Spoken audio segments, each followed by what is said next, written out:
మహాదేవ శ్రీమాత్రే నమః. Welcome to our channel times భక్తి. 2025లో ఈ యొక్క మార్చ్ 29 ఉగాది తర్వాత శనైశ్వరుని యొక్క మార్పు, ఏప్రిల్లో ఏ గ్రహాల మార్పు లేక ఈ మేలో గురువు, రాహు, కేతువు, ఎస్పెషల్ గా కుజుడు, చాలా రోజుల కుజుడు ఒక రాశి నుండి ఒక నక్షత్రాన్ని, తన నక్షత్రాన్ని మార్చుకోబోతున్నాడు. సింహరాశిలోకి ఎంటర్ కాబోతున్నాడు ఇట్టి కుజ భగవానుడు. మరి కుజ భగవానుడు మరియు కేతువు సింహరాశిలోకి రాబోతున్నాయి. సో మరి రాహు వచ్చేసి కుంభానికి వెళ్ళబోతున్నాడు. ఇన్ని రోజులు ద్వితీయాతు అంటే రెండో భావంలో ఉన్నటువంటి కేతువు మూలకంగా ఏదో బద్ధకస్తాలు, చిరాకుగా అనిపించడాలు, ఏదైనా విషయం తెలుసుకోవాలనుకున్నా కూడా అశ్రద్ధ కల్పించడము, అట్టి విషయాలపై ఎందరికో కూడా జ్ఞానాన్ని ఇచ్చినటువంటి కేతువు, కొందరికి అజ్ఞానాన్ని ఇచ్చినటువంటి కేతువు. మరి రాహు మూలకంగా గత సంవత్సరంన్నర నుండి కూడా ఎంతో లబ్ధి పొందినటువంటి వారు ఈ బెట్టింగ్ యాప్స్ కావచ్చును, ఇలాంటివన్నీ కూడా ఈ సంవత్సరంన్నర లోపే అన్ని జరిగిపోయాయి. ఓడలు బండ్లు, బండ్లు ఓడలు. మరి ఇప్పుడు ఈ మే నెలలో ఈ గ్రహాల మార్పు వలన మనకు ఏ రాశి వారికి ఏ విధమైనటువంటి పరిస్థితి ఉండబోతుంది? దయచేసి ప్రేక్షకులు కానీ, ఈ యొక్క సబ్స్క్రైబర్స్ కానీ ఒక్క మాట అర్థం చేసుకోండి. మీరు జన్మించినటువంటి సమయానికి ఏర్పడేటువంటి లగ్నము, దశ, అంతర్దశ, మహాదశ, భుక్తి అండ్ మీ చాటు అండ్ నవాంశ, ఇవన్నీ చూసుకుంటే మనకు 100కు 90% యాక్యురేట్గా ఉంటుంది. చాలు. సో సింహరాశి అనగానే నాది సింహరాశి అని భయపడాల్సిన పని లేదు. మకర రాశి అనగానే నాది మకర రాశి, అబ్బా సూపర్, నాకు ఏలినాటి శని వెళ్ళిపోయిందని సంతోషపడ్డా బాధ లేదు. మేషరాశి అనగానే అయ్యో నాకు ఏలినాటి శని అని చెప్పి బాధపడాల్సినటువంటి అవసరం లేదు. ఏదో ఒక సంఘటన జరుగుతుంది, జరగదని కాదు. జాబ్ రిలేటెడా లేదా మెరిటికల్ లైఫ్ సంఘటన మాత్రమే జరుగుతుంది ఏదో ఒకటి. అటు ఇప్పుడు ట్రావెల్ చేసే సందర్భంలో కారులో పెట్రోల్ అయిపోతుంది, అంత మాత్రాన మనం అయిపోయిందని బాధపడాల్సిన పని లేదు కదా. 1 కిలోమీటర్ దూరంలో పెట్రోల్ పంప్ ఉండొచ్చును, కాస్త ఇబ్బందే. మరి ఎర్రటి ఎండ ఉంది కావచ్చును, మరి నడిచి వెళ్ళి పెట్రోల్ తెచ్చుకొని కారులో పోసుకొని మళ్ళీ మనం వెళ్ళిపోవాలి, ఇంతే. కనుక ఏ రెమెడీ ఏంది, ఎట్లాంటిది అనేది ఎవరి జాతక రీత్యా అనేటువంటిది చూసుకొని ముందుకు వెళితే బాగుంటుంది. మరొక విషయము, నామకరణము అంటే జన్మనామం ప్రకారంగా పేరుండడం వేరు, వ్యవహారిక నామం ప్రకారంగా పేరుండడం వేరు. ఈ 2 రకాలుగా, ఇన్ని రకాలుగా చూసి మీకు అద్భుతమైనటువంటి జాతకం చెప్పాలి. కనుక సబ్జెక్ట్ ఉండేటువంటి వారిని నమ్మి ముందుకు వెళ్ళండి, మంచి ఫలితం ఉంటుంది. మరి ముందుగా వృషభ రాశి. వృషభ రాశి వారికి ఎంతో అద్భుతంగా, ఎక్సలెంట్గా ఉన్నది అని చెప్పి ఉగాది రాశి ఫలాలలో మన ఛానల్లో కానీ, చాలా ఛానల్లో కానీ చెప్పడం జరుగుతున్నది. మరి ఇక్కడ ఒక చిన్న చిక్కు వచ్చి పడింది.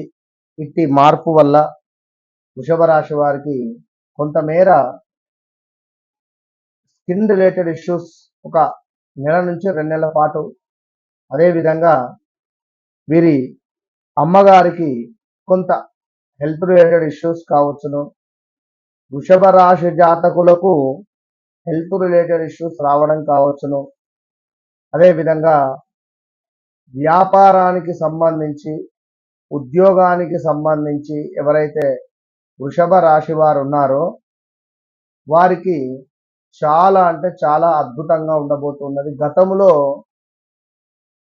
ఆగినటువంటి పనులు ఏవైతే ఉన్నాయో అవన్నీ కూడా ముందుకు వెళ్ళబోతున్నాయి. వృషభ రాశి వారికి మీకోసం మీ స్థానం పదిలంగా ఉంది. కొంత గ్యాప్ వచ్చినా అది మీరు పనిచేసే చోట కానీ, మీ బిజినెస్లో కానీ, లేదా కొంతమంది ఆప్యాయతలు ఎవరైతే ఉన్నారో ఆప్యులు, వారితో కొంత గొడవలు జరిగినప్పటికీ, ఇంకా ఏమైనా ఇబ్బందులు ఉన్నప్పటికీ కూడా మరలా మిమ్మల్ని ఒక జాబ్ మానేస్తున్నారు, బట్ మరలా ఆ స్థానానికి మిమ్మల్ని పిలిచేటువంటి యోగం ఉంది. సో అక్కడికి వెళతారా లేదా వేరే ఇంకో నూతనమైనటువంటి జాబుకు వెళతారా అనేటువంటిది అది మీ ఇష్టము. మీ వ్యక్తిగత జాతకంలో నడిచేటువంటి దశ అంతర్దశల మీద మహాదశ మీద ఆధారపడింది. సో వృషభ రాశి వారికి ఎవరైతే ఇక్కడ సినీ ఇండస్ట్రీలో కానీ, కెమెరా రిలేటెడ్ కానీ, ఈ యొక్క హాస్పిటల్ రిలేటెడ్ కానీ, ఫుడ్ రిలేటెడ్ కానీ, రెస్టారెంట్ రిలేటెడ్ కానీ, పెట్రోల్ రిలేటెడ్ కానీ, ఆయిల్ రిలేటెడ్ కానీ, ఇలాంటి బిజినెస్లలో ఉన్నారో వారికి చాలా అంటే చాలా బాగుంది. ఒకవేళ వృషభ రాశి వారికి గనక వారి జాతకంలో నడిచే దశ అంతర్దశలు గనక కొంతమేర మనకు ఇబ్బందికరమైనటువంటి పరిస్థితులు ఉన్నట్టయితే చెప్పలేం. కనుక తప్పకుండా వ్యక్తిగత జాతకాలను అయితే చూపించుకోండి. సో వృషభ రాశి వారు ఖచ్చితంగా అనుకున్న పనులు అనుకున్నటువంటి విధంగా ముందుకు వెళ్ళబోతున్నాయి. కొంత హెల్త్ రిలేటెడ్ ఇష్యూస్ అయితే ఉండబోతున్నాయి. అదేవిధంగా వాహన ప్రమాదాలు కూడా కొంతమేర పొంచి ఉన్నాయి. గతములో ఆగినటువంటి పనులు ఖచ్చితంగా ముందుకు వెళ్ళబోతున్నాయి. అదేవిధంగా వృషభ రాశి వారు ఎవరైతే ఉన్నారో కొంత మీ అక్క చెల్లెలతో కానీ అన్నదమ్ములతో కానీ కొంత గొడవలు ఏర్పడేటువంటి పరిస్థితి అయితే ఉంది. గతంలో ఆగినటువంటి ల్యాండ్ పనులు ముందుకు వెళ్ళబోతున్నాయి.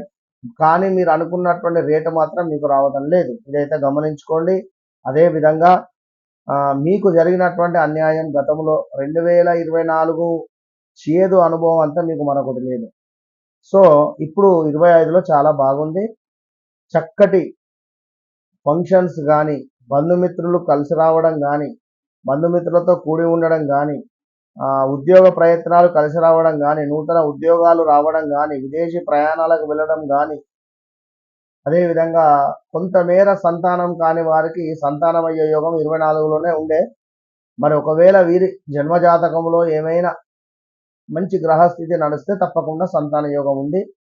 కానీ ఈ యొక్క వృషభ రాశి వారికి కూడా కొంతమేర శత్రువుల యొక్క చూపు అధికం జరిగిందండి. ఇదైతే గమనించుకోండి. శత్రువును ఓడించాలి అనుకుంటే నల్ల మిరియాలతో కానీ, నల్ల పసుపుతో కానీ పరిహారాలు ఎన్నెన్నో ఉన్నాయి. అవి చేసుకోండి, మన ఛానల్లో చెప్పినవి. ఇక ఒకవేళ వృషభ రాశి వారు అద్భుతమైనటువంటి విజయాలను పొందాలి అని అనుకున్నట్టయితే తప్పకుండా దగ్గరలో ఉండేటువంటి తీర్థయాత్రలు ప్రతి 6 నెలలకు ఒకసారి వెళ్ళి వచ్చే ప్రయత్నం చేయండి. మీ దగ్గరలో ఏ తీర్థయాత్రలు ఉన్నాయో తప్పకుండా వెళ్ళండి. నదీ స్నానాన్ని ఆచరించేటువంటి ప్రయత్నం చేయడం వల్ల అద్భుతంగా ఉండబోతూ ఉన్నది. శత్రువుపై విజయం పొందబోతున్నారు. అదేవిధంగా స్థిరాస్తి వృద్ధి పొందబోతూ ఉన్నది. ఇంట్లో శుభకార్యాలు జరిగేటువంటి పరిస్థితి గోచరిస్తూ ఉంది. మీ పిల్లలు తప్పకుండా మీ మాట వినేటువంటి పరిస్థితి ఉంది. అదేవిధంగా ఈ వృషభ రాశి వారు ఎవరైతే ఉన్నారో నూతనంగా వ్యాపారాలు చేయాలి అనుకున్నా, నూతన వ్యాపారాలను విస్తరించాలి అనుకున్నా కూడా సరైనటువంటి సమయంగా భావన చేసుకోండి. ఈ మే చివరి నుంచి మీకు చాలా బాగుంది. ఈ విషయాన్ని గమనించుకోండి. ఇంకా అదేవిధంగా ఎవరైతే వివాహ ప్రయత్నంలో ఉన్నారో వారు కొంతమేర 26 తర్వాత ప్రయత్నం చేయండి. ఒకవేళ మీ జాతకంలో మంచి దశ అంతర్దశలు వస్తే ఓకే, ఉన్నట్టయితే మహాదశలు ఇట్లా. ఇంకా ఎవరైతే వృషభ రాశి వారు ఉన్నారో వీరికి కొంతమేర ఈ చెడు స్నేహితులు ఎవరు, మంచి స్నేహితులు ఎవరు అనేటువంటి విషయాన్ని కూడా తెలుసుకోనేటువంటి పరిస్థితి. మొత్తం మీద కాలభైరవ అష్టకాన్ని చదువుకోండి, అద్భుతంగా ఉంటుంది. All the best.